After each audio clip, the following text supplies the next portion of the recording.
In this episode, we chat with Northwell Health President and CEO Michael J. Dowling and how he has risen to become one of healthcare's great leaders. His newly released memoir, titled After the Roof Caved In, An Immigrant's Journey from Ireland to America, provides the background for today's Fast Chat.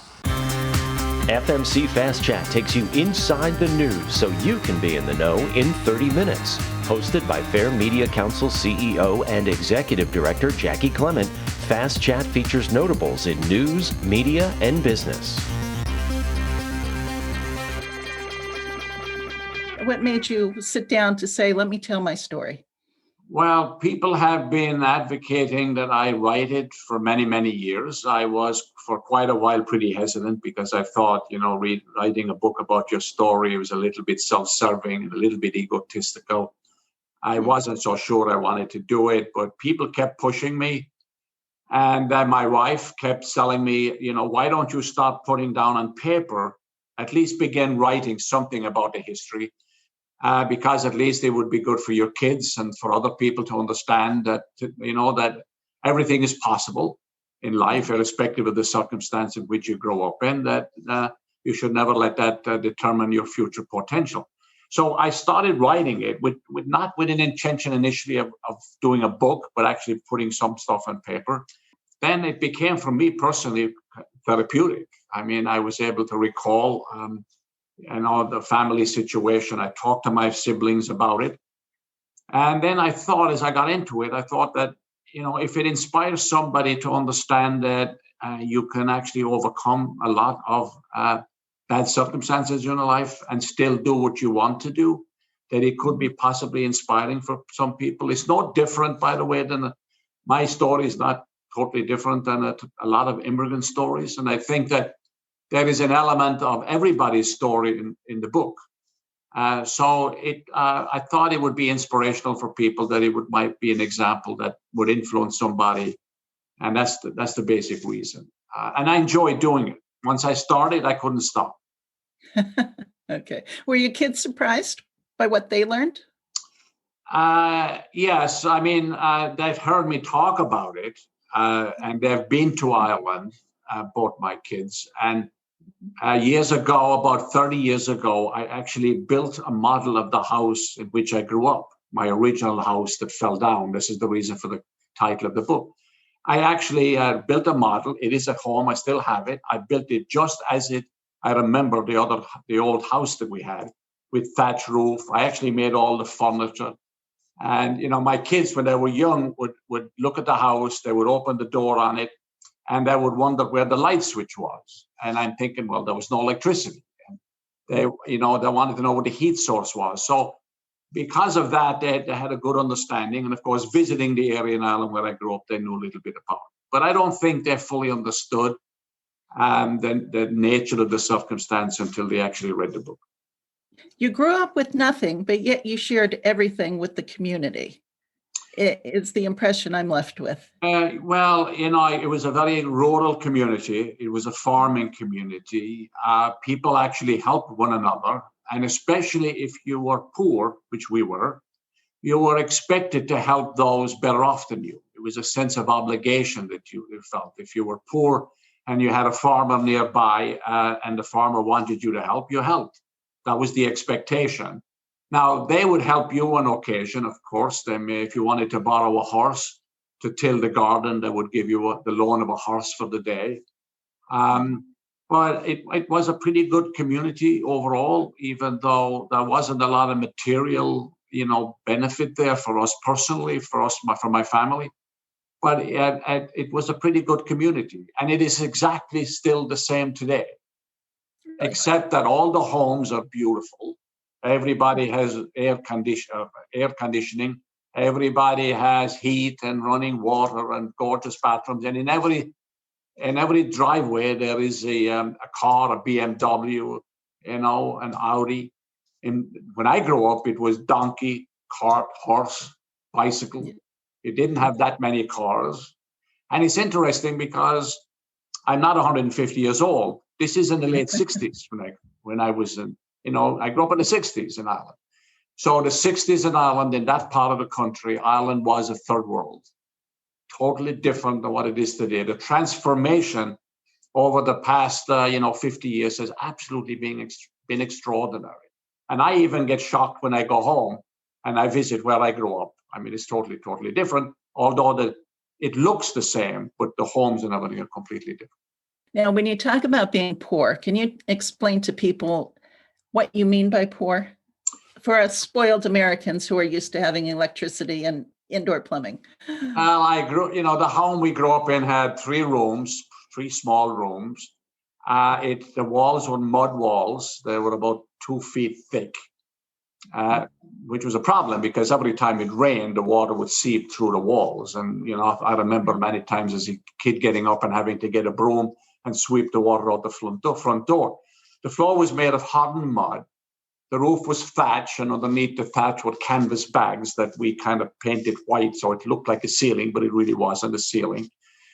And we had no bathroom, no outhouse, no electricity, no running water, no heat. Now, except for there was a big open fireplace, which was about 6-7 feet in width and about 5 feet tall. And that's where everything was done.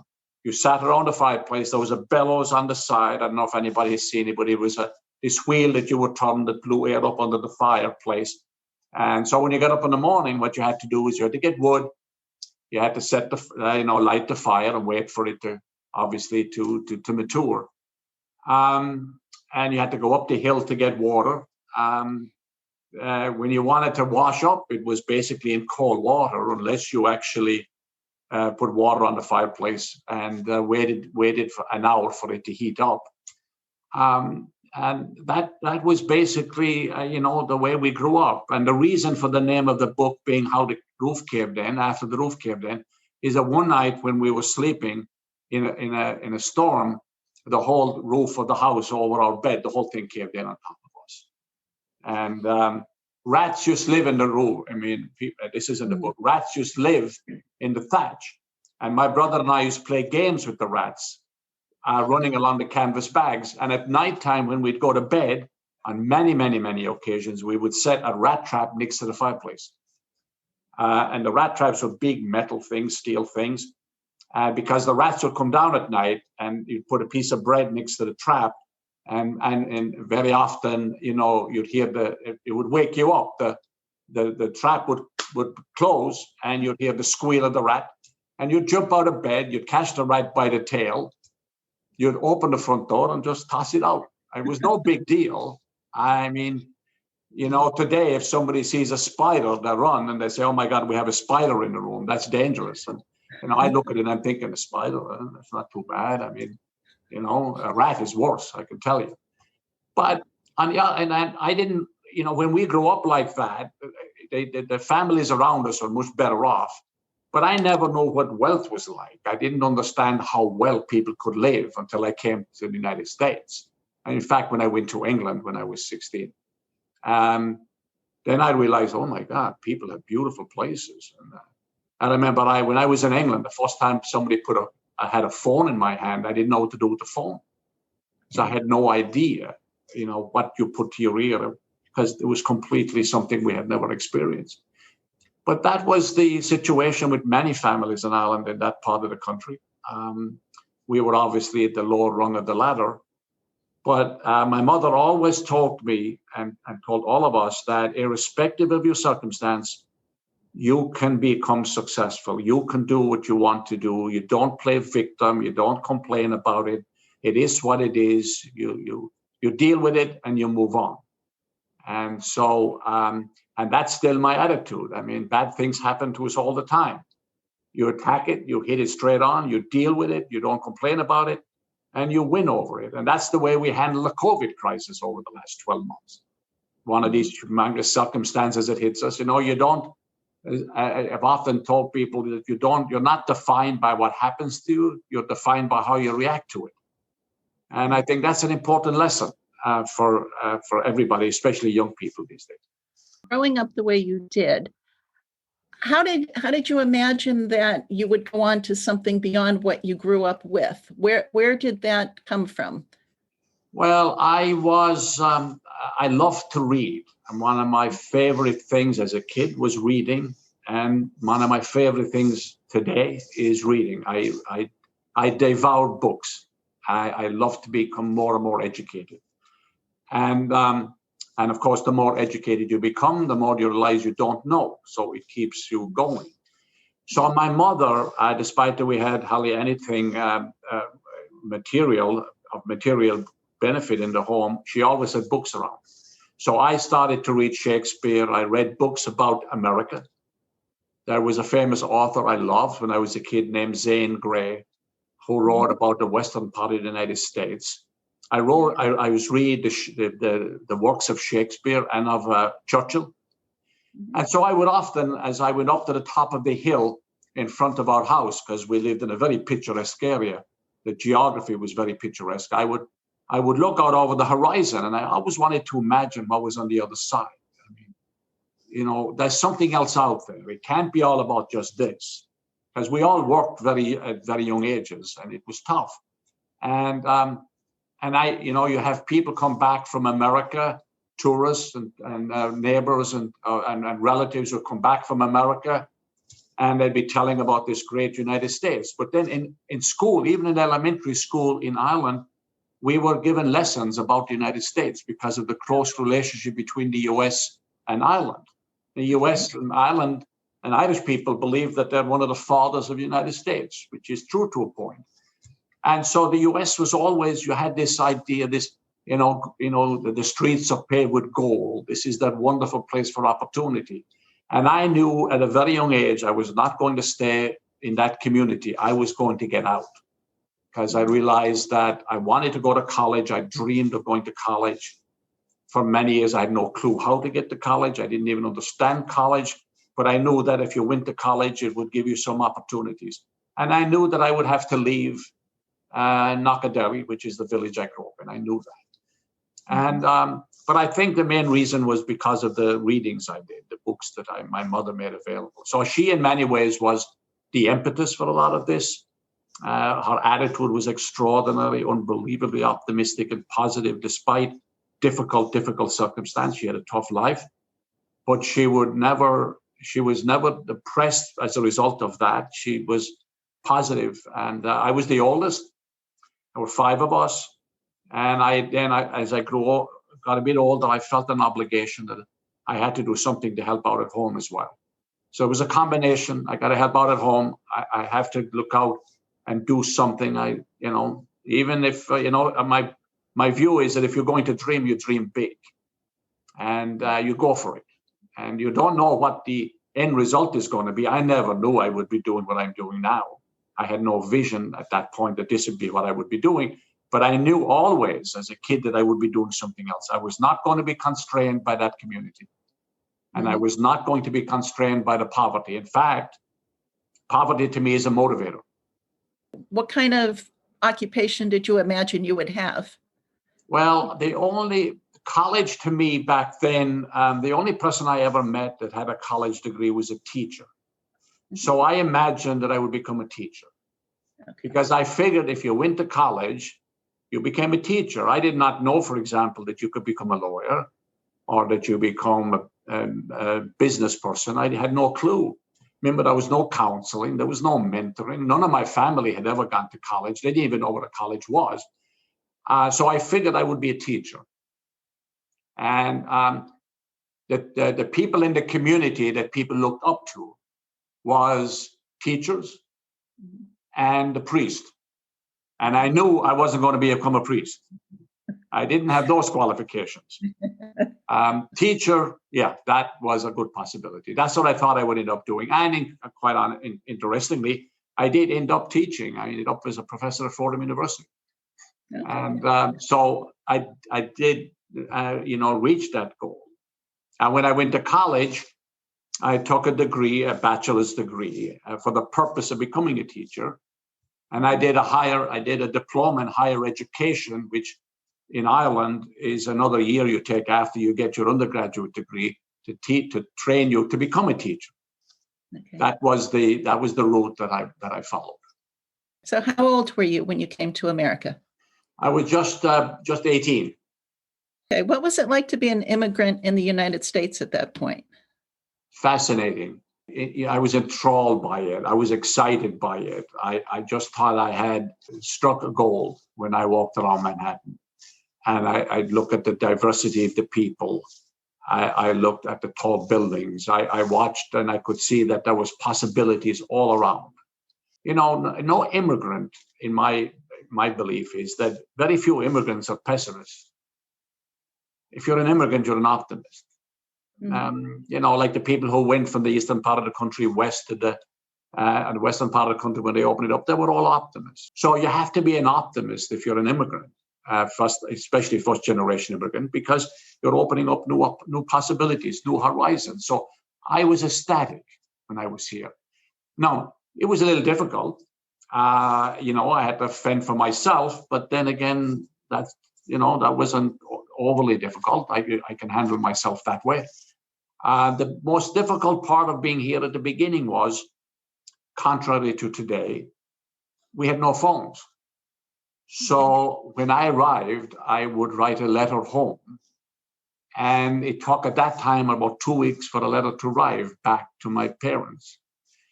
And then they would write a letter back to me, which took 2 weeks.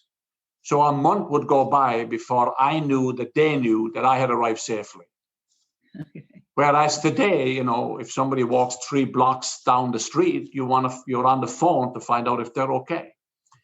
So part of the difficulty was knowing that my mother especially was worried, and she wasn't sure what happened to me until she got that letter. That bothered me at the beginning. But to me, there's a great book written about New York. The title of the book is City of Dreams. It's the best book about New York that I've ever read. And so I was experiencing the City of Dreams when I arrived. And what kind of jobs were you doing back then to support yourself? I worked down on the docks on the west side of Manhattan, which I did for the first couple of years. So let me clarify. When I came here, I would spend 7 months here. And I actually did my undergraduate work in Ireland, in college in Ireland, back at University College Cork. So I'd work 7 months here, I'd go back for 6 months, then come back here and go back. I did that for 3 years. I worked down on the docks in the west side of Manhattan. And I was a pretty good athlete. So I played, the Irish national sports. I was on the top teams in Ireland, and I played with college. So that was another enticement to go back. And then after I graduated, I came back here. Continued to work on the docks. Then I worked in construction. Then I worked as a plumber in plumbing companies. I cleaned out bars. I worked in a ship basin in Brooklyn. Whatever, it didn't matter. I mean, work is work, and I worked all the time. I took no time off. I had at one time, and I can't find them anymore, but I actually had pay slips that showed that I worked 115 hours a week. Really? And that was not that difficult for me, because the pleasurable part that I found, the most pleasurable part, was when I was able to send the money home to my mother every couple of weeks. So I was able to take care of myself, put in money enough to pay for college, and then send money home. And so I, quite frankly, when people say to me, was it difficult? I say, no, it wasn't. Because everything is relative. Mm-hmm. Staying at home would have been difficult. There was no opportunity. Here, there's no difficulty when you have a lot of opportunity if you're willing to take advantage of it. Now, I'm curious, though, how you managed to end up in healthcare when that's something that really wasn't available to you as a child. No, it was, we had really no, there was a doctor that would come to the house ever so often, but the healthcare was not great. And the result being, for example, that all of us have lost our teeth. My brother had all his teeth pulled at the age of 13, every tooth. He had a toothache, and the dentist basically said, well, you're going to have an infection every place, so we might as well pull them all. So he's never had teeth. And I have another brother that has only got a few left. I, for example, have had multiple teeth pulled as a kid. Whenever you went to the dentist as a kid, they pulled the tooth. And they did it without anesthesia, without Novocaine. I mean, it was like, I remember again the dentist telling me, hold on to the chair, boy. And he just yanks it out. So for years and years after, when I left Ireland, I would not go to the dentist. I mean, the dentist to me was like the torture chamber of all times. So I did not take care of my teeth for years because I would not go to the dentist. I could not imagine that you could go to the dentist and have it be pain-free. It took many, many years for me to overcome that fear. You wanted to hit the dentist. If I hit him, I would have been happier. But you couldn't have done that in the old days. Now, that I'm wondering, the stories you tell of your mother's deafness, there's some question as to why she was deaf. Is that something that kind of spurred your interest into healthcare? Well, back to your question about healthcare, because of my father's condition, arthritis, and because of my mother's circumstance, and the lack of access, I was always interested in the health arena and human services. I always knew I would be in that field. Because that was what I was most familiar with. And when I was over here and I went to Fordham University, I did my degree in public social services and public welfare. When I went to Fordham teaching after I graduated, a number of years after I graduated, I ended up teaching healthcare courses. And then when I was recruited to go into state government with Governor Mario Cuomo, I ended up overseeing all healthcare for the state of New York. So I had oversight over mental health, alcoholism, substance abuse, physical health, etc. And so I became very familiar with healthcare. And I studied the healthcare systems around the country and around the world for many, many years. And then when I left government, I went into insurance company, a health insurance company at Empire Blue Cross Blue Shield. And then I was recruited to come to North Shore way back many years ago. So my whole career has been in the health arena. But I think it emanates from my family circumstance with my father and my mother. You do talk about your incredible capacity to work. When you're cut from that cloth, that's not something you just give up or stop doing. So I'm kind of curious, what's a typical day like for you now? How many hours do you typically work? If I do 14 hours, it's probably a good day. I leave home around 5:30 every morning, 5:45. Mm-hmm. I typically have meetings in the morning beginning around 6:30, latest 7 o'clock. And pre-COVID, I would not ever get home before 9:30 at night. Maybe 8 o'clock would be early. Since COVID, it's been a little bit better because we haven't had night meetings and the restaurants have closed.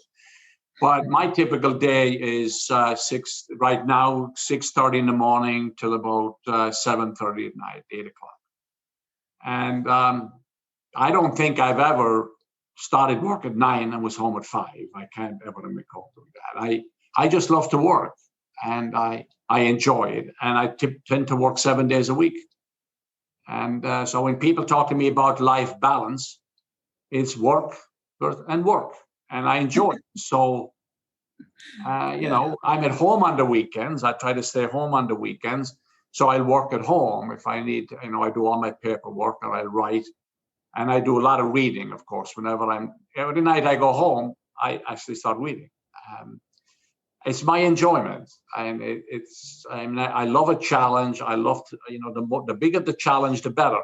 It's interesting, even with COVID, as difficult as it was, and that is true for most of my team at Northwell.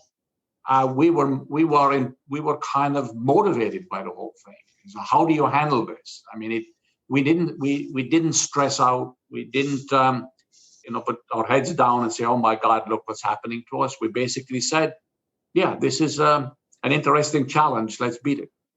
At the heart of it, what drives you? Is it the work itself, or is it actually your ability to help people? I think that it's the ability to be able to make a distinctive difference in somebody's life. Is to know that, and that's the great thing about healthcare. I mean, healthcare people who work in healthcare are special people. But you get up in the morning and you know that by the end of the day, you've actually helped people. There are people better off because of what you did. And I tell that to staff all the time because I meet every new employee that is hired at Northwell.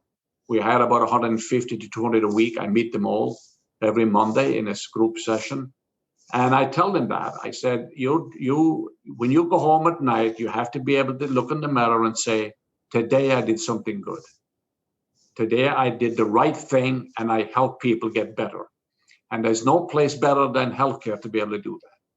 So that's what motivates me. And I'm very competitive as a person, mostly competitive with myself. I am never completely satisfied with my output. As I've told many, many people, I live in a permanent state of relative unhappiness because I'm always trying to improve. And I think that everybody should. I mean, you should be pushing yourself to get better all the time. That's what makes for good results. And it works for some people. Probably that attitude doesn't work for others. But for me, it's being able to make a difference. And I enjoy what I do. And I love challenge. And the bigger the challenge, the more excited I become. You think you're a tough boss? I don't think so. I think I set high expectations. I think I work with people well. I believe the essence of leadership is being able to inspire people to do the good. I believe that you don't light a fire under people, you light a fire in people. And that's how you get people to do it. You build trust. You keep your ego in check. You make sure you have a high level of humility. There's a great definition of leadership, which I've used many, many times, which is that leadership is about managing the present, selectively forgetting the past, and creating the future. And if you can unite around a purpose, a mission, and get people rowing in the same direction and have people who want to follow you because of what you believe in. Because I fundamentally believe that employees don't just want to work for a company, they want to belong to something, and they want to belong to a place that has a mission that does good work. And that's healthcare. So, but am I a tough boss? I think I work very well with people. We work as a team, very collaborative. I don't believe in creating a toxic work environment. You want to have joy in work.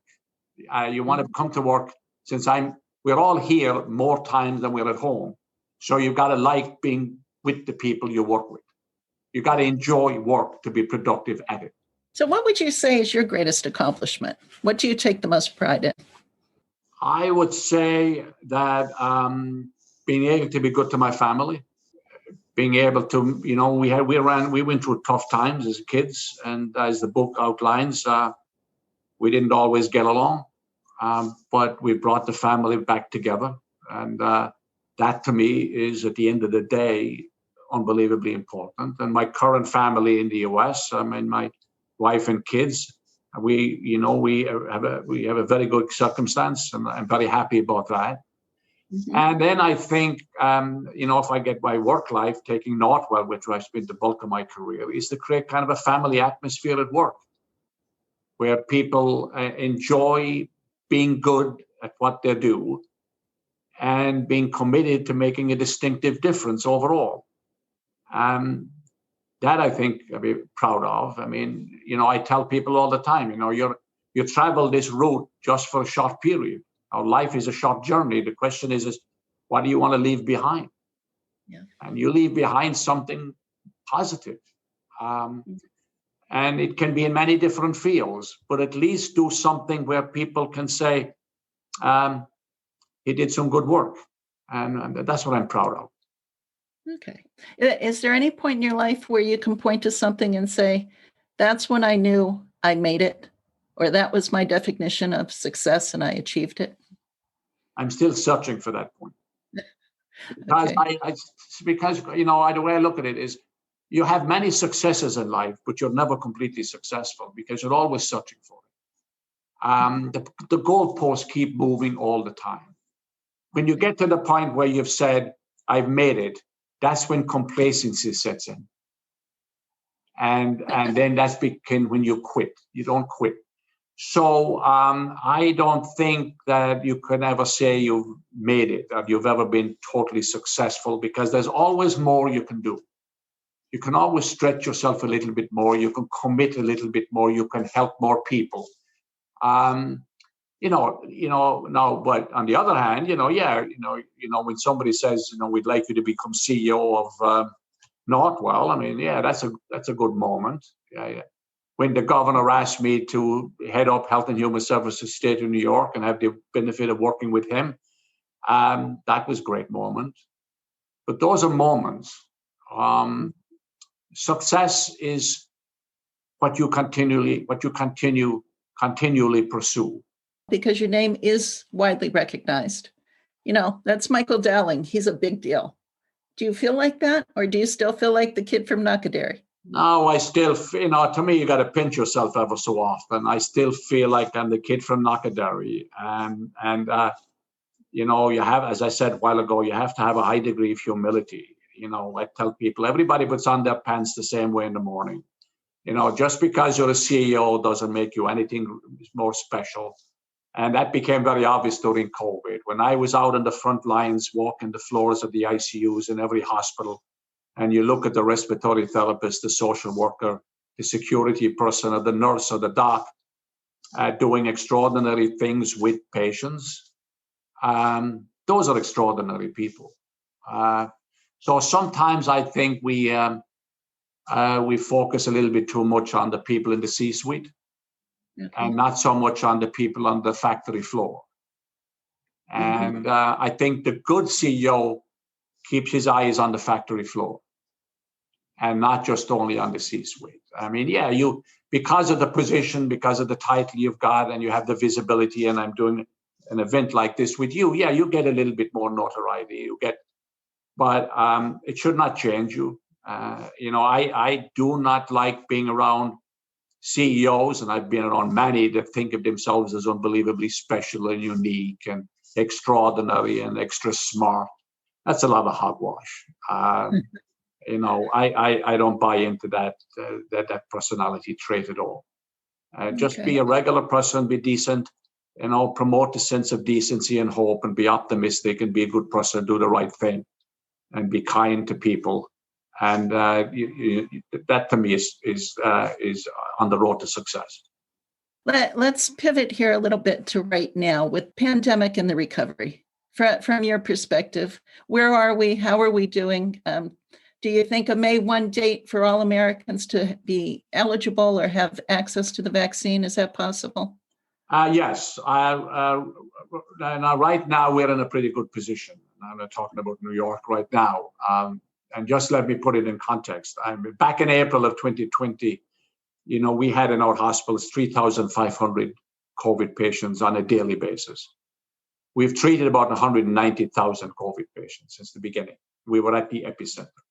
Today, I've got about 800 COVID patients in the hospital. Most of our other business is back, 90, 95%. People are coming back to the facilities. I remember 6 months ago, people saying, will people ever come back to a hospital again? I never worried too much about that. I knew they always would.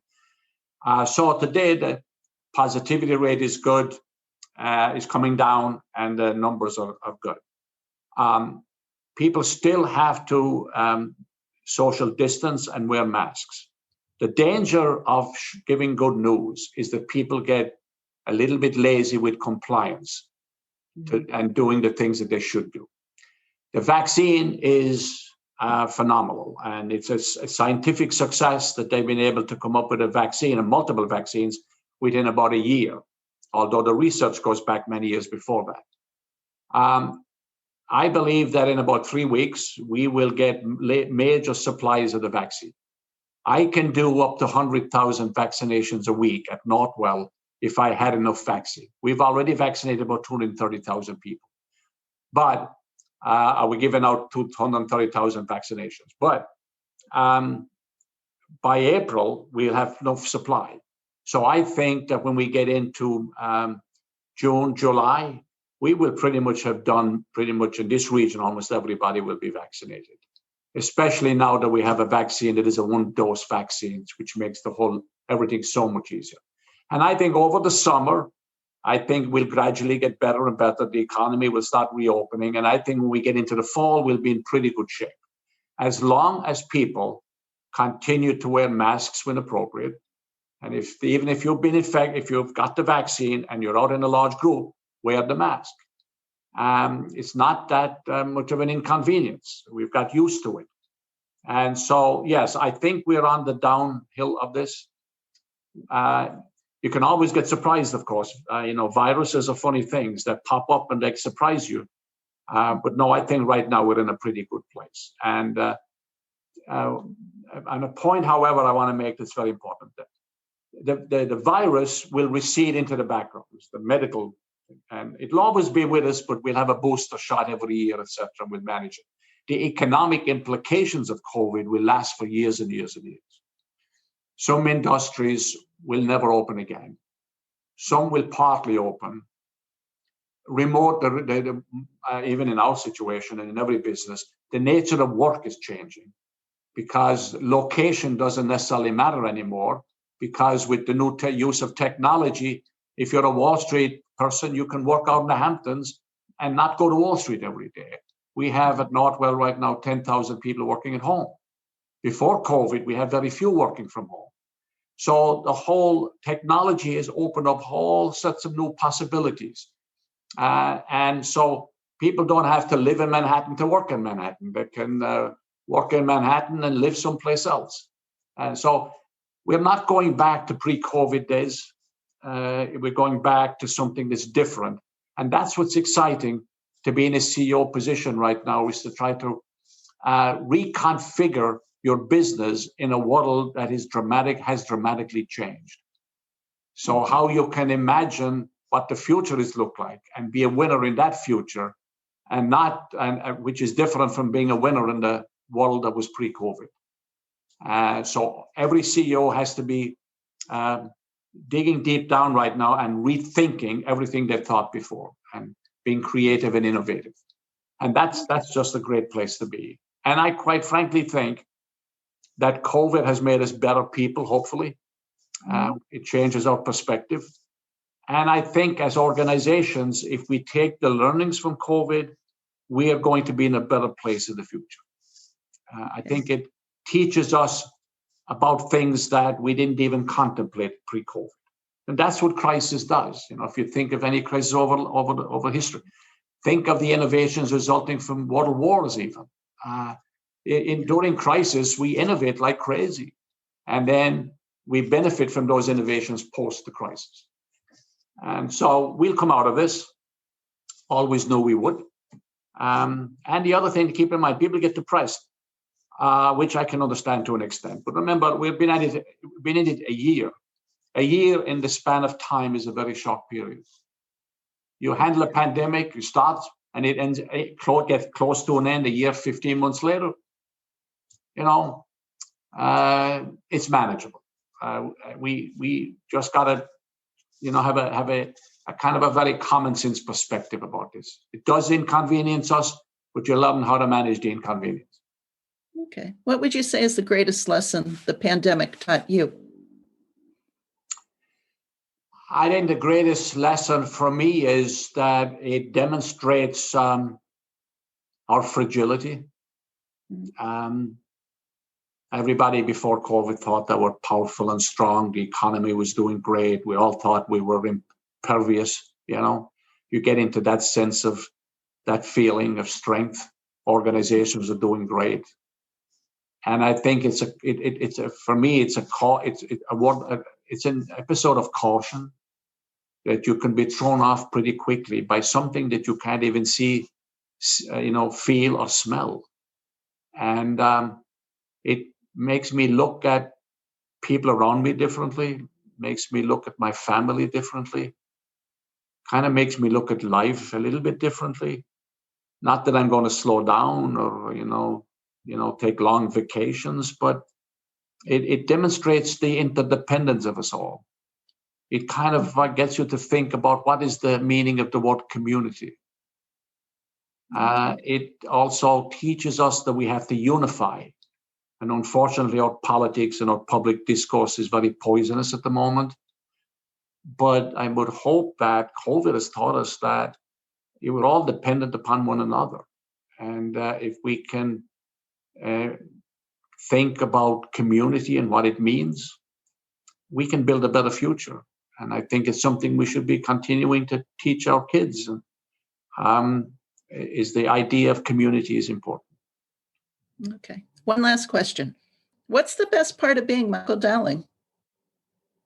Oh my God, I've never been asked that question before.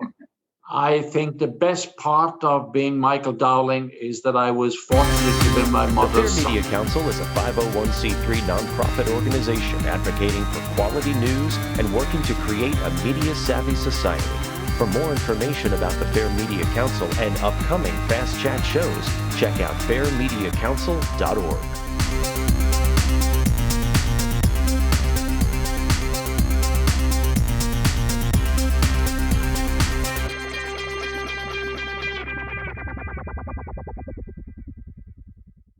This podcast is a part of the C-Suite Radio Network. For more top business podcasts, visit c-suiteradio.com.